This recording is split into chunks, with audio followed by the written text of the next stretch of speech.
Οπότε καταλάβατε, αυτό αποτελούσε και πρόσκληση στο τελευταίο τραγούδι, να πάμε στα χωριά τις ημέρες του Πάσχα. Ο λαϊκός πολιτισμός, ο χορός και το τραγούδι δεν είναι μόνο με κλαρίνα και βιολιά, με ζουρνάδες, νταούλια. Σε πολλές περιοχές της χώρας μας, πραγματικά με το στόμα διασκεδάζουν, τραγουδώντας και χορεύοντας ο κόσμος.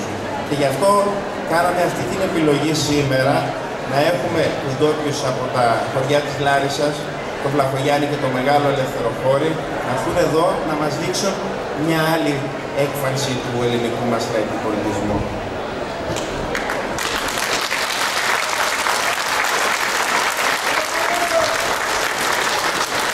Να παρακαλέσω την πρόεδρο του Πολιτιστικού Οργανισμού του Δήμου Ποταμιάς, την κυρία Αρετή Σουλτάνα Σωτηρίου, να παραλάβει το τιμητικό βραβείο για τη συμμετοχή σήμερα εδώ. Ένα θερμό χειροκρότημα στις κυρίες που κάναν τόσο κόπο.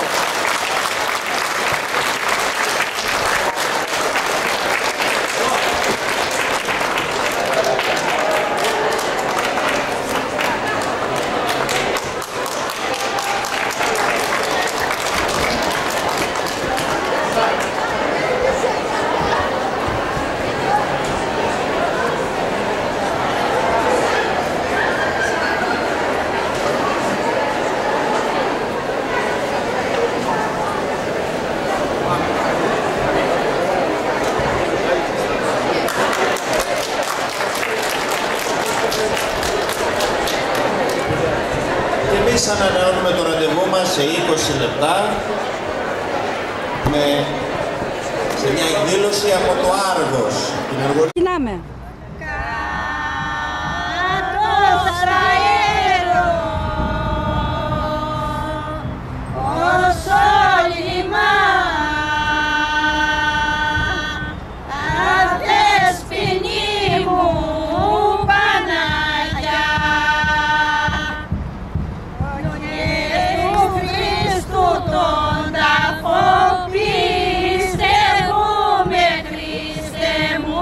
Και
Πιστεύουμε, Χριστέ μου, να